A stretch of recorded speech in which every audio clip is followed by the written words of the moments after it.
दोस्तों अगर आप ट्रेडिंग को स्टार्ट करना चाहते हैं, अपने लिए साइड इनकम जनरेट करना चाहते हैं, तो ये वीडियो आपके लिए, क्योंकि इसके अंदर हम आपको ये बताएंगे कि ट्रेडिंग की शुरुआत आप करें कैसे, क्या क्या इंपॉर्टेंट इनसाइट है जो आपको ध्यान में रखनी है, तभी जाकर के दोस्तों ट्रेडिंग के अंदर अपना हाथ आजमाना, नहीं तो ट्रेडिंग के अंदर नुकसान होने के भी पूरे चांसेस रहते हैं।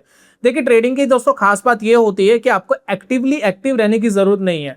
आप अपना पैसा इन्वेस्ट करके छोड़ सकते हैं, ट्रेड में डाल सकते हैं, फिर उसको कुछ दिन बाद अगर आपको प्रॉफिट आ रहा है तो आप उसको निकाल सकते हैं, नहीं तो आप होल्डिंग पे डाल सकते हैं। तो ट्रेडिंग एक साइड इनकम जनरेट करने का भी बहुत अच्छा जरिया है, और एक्टिव ट्रेडर, प्रोफेशनल ट्रेडर बनने का भी बहुत अच्छा जरिया है, या फुल टाइम ट्रेडर बनने का भी बहुत अच्छा जरिया है। लेकिन सवाल यह है कि आपको पहले करना है। तो बेसिकली दोस्तों स्टॉक सिलेक्शन कैसे करते हैं, सबसे पहले हम इसके ऊपर बात करते हैं।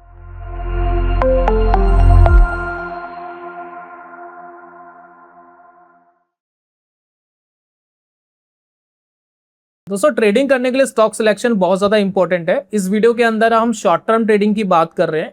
कुछ दिन के लिए स्टॉक को रख सकते हैं, और अगर प्रॉफिट आएगा तो बेच सकते हैं, प्रॉफिट नहीं आएगा तो हमारा एक स्टॉप लॉस भी होगा। अगर वहां तक आ जाता है तो हम उसको एग्जिट प्लान के बारे में सोचेंगे। स्टॉक सिलेक्शन करना बहुत ज्यादा इंपॉर्टेंट है, बहुत सारे लोग इसके ऊपर ध्यान नहीं देते। तो स्टॉक सिलेक्शन कैसे किया जाता है वो मैं दोस्तों आपके साथ शेयर कर रहा हूं। तो चार्ट के ऊपर ध्यान देना। कोई भी स्टॉक जिसके ऊपर आप कॉन्टिन्यूसली ट्रेड करने वाले हैं, तो सबसे पहले इंपॉर्टेंट चीज ये है कि उसका ट्रेंड जो है वो पॉजिटिव होना चाहिए, यानी स्टॉक एक मोमेंटम में हो और ट्रेंड उसका अच्छा होना चाहिए। तो यहां पर देखिए मैंने स्टेट बैंक ऑफ इंडिया का पुराना चार्ट लगाया हुआ है, करंट चार्ट नहीं है। इस चार्ट के ऊपर अगर आप फोकस करेंगे, वन डे का टाइम फ्रेम हमने लगाया हुआ है। तो वन डे का टाइम फ्रेम, इसके ऊपर हम ट्रेड करेंगे, इसके ऊपर हम एंट्री एग्जिट लेंगे, लेकिन हमें यह जानना है कि ये पर्टिकुलर स्टॉक लॉन्ग टर्म में कैसा परफॉर्म कर रहा है। तो एक इंडिकेटर हम सब जगह यूज करेंगे, इंडिकेटर का नाम है मूविंग एवरेज। काफी लोग कहेंगे आप कभी मूविंग एवरेज बताते हो, आप कभी सुपर ट्रेंड बताते हो, आप कभी आरएसआई बताते हो। डिपेंड्स ऑन योर्स, आप क्या चाहते हो, आपको कौन सा इंडिकेटर पसंद है। सेम चीज आरएसआई के ऊपर भी की जा सकती है, सेम चीज सुपर ट्रेंड के ऊपर भी की जा सकती है। ये डिपेंड करता है कि आप किस चीज को कंफर्टेबली ट्रेड कर सकते हो। तो मैं यहाँ नॉर्मली मूविंग एवरेज ले लेता हूं। जब मैं बहुत सिंपल चीज आपको समझा रहा होता हूं तो मूविंग एवरेज एक सिंपल इंडिकेटर है, सभी लोगों को समझ में आता है। तो ऐसी चीजों को ऊपर समझाना और बिगिनर को इंप्लीमेंट करना आसान होता है। तो देखिए मूविंग एवरेज को हम यहां ऐड कर लेते हैं, ठीक है। सिंपल मूविंग एवरेज दोस्तों ऐड होगी बाय डिफॉल्ट। देखिए 9 पीरियड की ये आती है, तो हम इसको 20 पीरियड की लगा लेंगे। स्टाइल में जाएंगे, स्टाइल में इसका कलर व्हाइट कर लेते हैं ताकि विजिबिलिटी अच्छी हो जाए, ठीक है। तो ये बेसिकली दोस्तों हमारा इंडिकेटर है। तो यहां पर ये सोच के चलिए कि जब भी मार्केट के अंदर आप ट्रेड लेंगे तो आपका जो है सबसे पहले ट्रेंड को फिल्टर करना है। तो ट्रेंड को फिल्टर करने का तरीका ये है कि जो आपके ऊपर के टाइम फ्रेम है, देखिए दो इंपॉर्टेंट टाइम फ्रेम होते हैं। एक है वीकली टाइम फ्रेम। अभी देखिए डेली टाइम फ्रेम पे तो हम एक्टिवली ट्रेड करेंगे, वीकली टाइम फ्रेम पे हम देखेंगे स्टॉक कैसा चल रहा है। तो अगर आप देखेंगे वीकली टाइम फ्रेम पर स्टॉक कभी ऊपर जा रहा है, कभी नीचे जा रहा है, और अभी देखिए करंटली काफी टाइम से ऊपर बना हुआ है। मई 25 से लेकर के स्टॉक अभी कॉन्टिन्यूसली ऊपर बना हुआ है। तो ये स्टेट बैंक ऑफ इंडिया का जो स्टॉक है ये हमारी रडार में आ गया, मोमेंटम के अंदर बना हुआ है। उसके बाद दोस्तों हम इसका मंथली टाइम फ्रेम देखेंगे। मंथली टाइम फ्रेम भी सुपर मूविंग एवरेज के ऊपर होना चाहिए। तो अगर आप देखें 2021 से स्टेट बैंक ऑफ इंडिया का स्टॉक मंथली जो टाइम फ्रेम है वो ऊपर ही बना हुआ है। तो अगर आप वीकली टाइम फ्रेम नहीं भी देख रहे हैं, सिर्फ मंथली टाइम फ्रेम को ही कंसीडर करेंगे, तब भी आप देखेंगे कि ये स्टॉक आपको बेटर ट्रेडिंग रिजल्ट देता हुआ दिखाई देगा, ठीक है। सिंपल सी चीज दोस्तों हमने करी, हमने ये देखा कि बड़े टाइम फ्रेम पे स्टॉक मोमेंटम में होना चाहिए, 20 पीरियड की मूविंग एवरेज के ऊपर होना चाहिए। तो एक दोस्तों स्टॉक सिलेक्शन हमने कर लिया स्टेट बैंक ऑफ इंडिया, हमने ट्रेंड फिल्टर कर लिया। इसी तरीके से और स्टॉक भी हम चेक कर सकते हैं। एक स्टॉक हम देख लेते हैं हिटाची एनर्जी, ठीक है। हम ये देखते हैं क्या ये ऊपर बना हुआ है, ये भी दोस्तों ऊपर बना हुआ है। एक स्टॉक दोस्तों और देख लेते हैं, एक है आदित्य बिरला। तो एबी कैपिटल दोस्तों अगर हम देख रहे हैं तो ये भी बेसिकली ट्रेंड में बना हुआ है, ऊपर ही बना हुआ है, 2021 से ऊपर ही चल रहा है। चलिए ये भी दोस्तों हमने देख रहे हैं कि ट्रेंड पॉजिटिव है। तो हमारे पास कुछ स्टॉक्स आ गए हैं, स्टेट बैंक ऑफ इंडिया आ गया, आदित्य बिरला आ गया, साथ में हमें एक स्टॉक हमने देखा हिटाची एनर्जी देखा, साथ में एक स्टॉक दोस्तों और देख लेते हैं, BHEL देख लेते हैं ये कैसा चल रहा है। तो BHEL देखिए बीच में परफॉर्म नहीं कर रहा था इस पर्टिकुलर टाइम पीरियड में, 2024 से 26 तक। तो इस टाइम पीरियड में इस पर ट्रेड नहीं किया जा सकता था। तो इस स्टॉक को थोड़ा सा अवॉइड करते हैं। डीएलएफ देखते हैं डीएलएफ कैसा चल रहा है।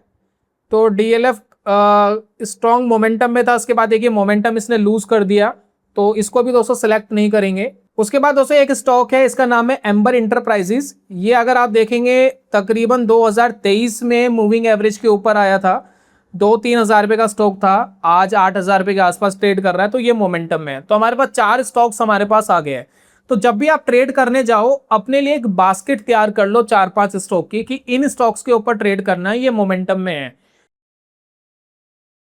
अब दोस्तों इसको बैक टेस्ट करते हैं। बैक टेस्ट हम स्ट्रीक के ऊपर करेंगे। स्ट्रीक आपके लिए फ्री है अगर आप ज़ीरोधा यूजर है, अगर नहीं है तो ज़ीरोधा का अकाउंट ओपनिंग लिंक मेरे डिस्क्रिप्शन में दिया है, फ्री में दोस्तों अकाउंट ओपन कर सकते हैं। साथ में दोस्तों अगर आप इक्विटी डिलीवरी के ऊपर ट्रेडिंग करते हैं, जिस तरीके की ट्रेडिंग की हम बात कर रहे हैं इस वीडियो में, तो वहां पर आपको चार्जेस नहीं देने हैं, ब्रोकरेजेस नहीं देनी है। गवर्नमेंट के जो चार्जेस है वो तो दोस्तों लगेंगे ही, लेकिन ज़ीरोधा आपसे ब्रोकरेज नहीं लेगा। तो इक्विटी डिलीवरी पे ब्रोकरेज फ्री है ज़ीरोधा में। साथ में स्ट्रीक के जितने भी फीचर्स मैं आपको इस वीडियो में दिखा रहा हूं वो फ्री में आप यूज कर सकते हैं। तो लिंक आपको डिस्क्रिप्शन कमेंट बॉक्स में जाके आप फ्री में ऑनलाइन अकाउंट ओपन करा सकते हैं। तो स्ट्रीक को दोस्तों log in with kite, kite basically Zerodha का प्लेटफॉर्म है, तो आप काइट को ओपन करके रख सकते हैं और लॉग इन विद काइट करेंगे तो ये ओपन हो जाएगा। तो मैंने साइड में लॉग इन करके रखा है। तो फर्स्ट ऑफ ऑल आपको इस तरीके का इंटरफेस आएगा होम पेज पे। तो यहाँ पर देखिए बहुत सारी चीज़ें आप कर सकते हैं, बहुत सारी एनालिसिस आप कर सकते हैं। हमारा मेनली गोल है कि हम जो स्ट्रैटेजी बना रहे हैं उसको बैक टेस्ट करना।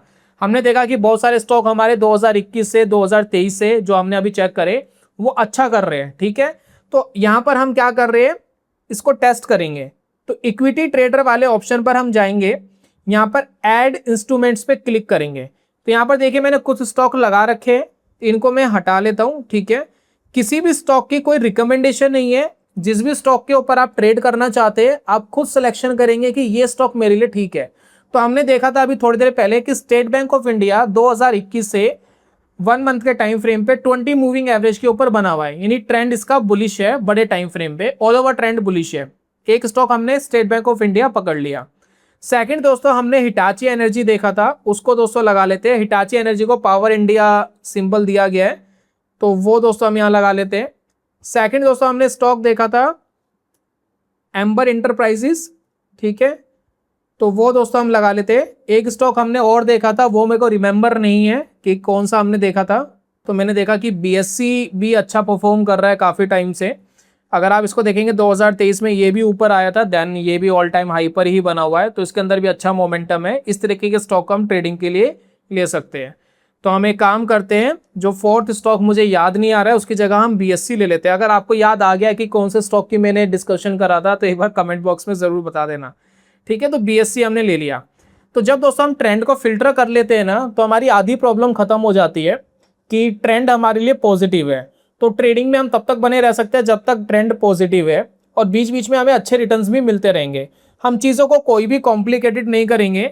यहाँ पर देखिए हम 1 डे का यहाँ पर लगा देते हैं, टाइम फ्रेम लगा देते हैं, ठीक है।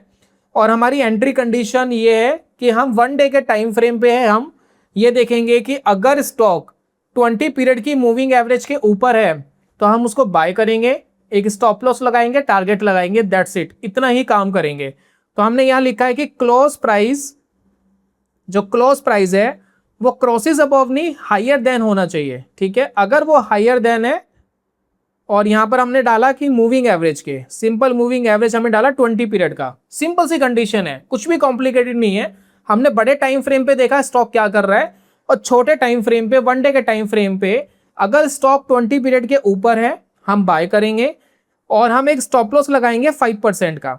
समटाइम्स लोग कहेंगे जी 5% का क्यों लगाया, मैं आपको एक रीजन बताता हूँ। देखिए मोस्टली जब आप ट्रेड करने जाएंगे ना तो बहुत सारे आपके स्टॉप लॉसेस हिट होने वाले हैं, क्योंकि जो मार्केट के अंदर बड़े प्लेयर होते हैं वो छोटे प्लेयरों के स्टॉप लॉस हिट कराते हैं, फिर स्टॉक वापस ऊपर चले जाता है। तो जितने भी बिगिनर है जिनको नहीं पता मार्केट में काम कैसे होता है, वो देखेंगे कि जैसे ही उनका स्टॉप लॉस हिट होता है स्टॉक का, स्टॉक वैसे ही ऊपर चले जाता है, तो बड़ा गुस्सा आता है कि नीचे का ट्रिगर करके ही क्यों ऊपर गया। तो बहुत सारे स्टॉप लॉस हंटिंग्स होती है, बड़े प्लेयर्स छोटे प्लेयर्स को पैसा कमाने नहीं देते हैं। तो हमेशा एक रीजनेबल स्टॉप लॉस रख लेना चाहिए, एक गैप में स्टॉप लॉस रख लेना चाहिए कि इतनी जल्दी ट्रिगर ना हो, बहुत ज्यादा ही कुछ खराब हो जाए तो ट्रिगर हो जाए। तो मैंने क्या करा, यहाँ 5% का एक स्टॉप लॉस लगा लिया, और ऐसे स्टॉक के अंदर मैंने 10% का टारगेट लगा लिया। मैं अगेन एंड अगेन ट्रेड करता चले जाऊंगा। जब जब स्टॉक मूविंग एवरेज के ऊपर बना हुआ है मैं तब ही स्टॉप करूंगा जब वो 5% नीचे आएगा। अगर वो 5% नीचे आ गया, मूविंग एवरेज के नीचे आ गया, देन अगेन वो अगर एंट्री मारेगा तो वो अगेन मुझे एंट्री देगा। ठीक है, सिंपल स्ट्रेटेजी, कुछ भी कॉम्प्लिकेटेड नहीं है। अगर इस सिंपल चीज को दोस्तों अगर हम करते हैं तो क्या होता है जरा चेक करते हैं। इसको सेव करते हैं, ठीक है, और यहां पर लिख लेते हैं हम moving average trading. Equity swing trading है। आप कुछ डिस्क्रिप्शन वगैरह टैग वगैरह डालना चाहते हैं तो डाल सकते हैं। मैं एग्जीक्यूट पर क्लिक करूंगा तो स्ट्रीक आपको दो फीचर देता है। एक है नोटिफिकेशन बेस्ड ट्रेडिंग। अगर आप रियल ट्रेड करना चाहते हैं और आपके पास बहुत ज़्यादा टाइम नहीं है तो आप नोटिफिकेशन बेस्ड ट्रेडिंग पर एक्टिवेट कर सकते हैं और एक ऐप डाउनलोड कर सकते हैं स्ट्रीक का। तो जब भी किसी स्टॉक के अंदर कोई ट्रिगर आएगा एंट्री का, एग्जिट का, तो नोटिफिकेशन आपके पास आ जाएगा, तो उससे आप रियल अलर्ट होकर के ट्रेड कर सकते हैं। सेकंड दोस्तों हमारे पास ऑप्शन है बैक टेस्टिंग का। तो हम इसको बैक टेस्ट कर सकते हैं कि इसने कैसे रिजल्ट दिए। तो यहाँ पर देखिए 2023 से 2026 का बैक टेस्टिंग होने वाला है और इसके अंदर देखिए इनिशियल जो कैपिटल है 25,000 रुपये लगी है और लॉन्ग टर्म में देखते हैं कि कैसा ये परफॉर्म करता है।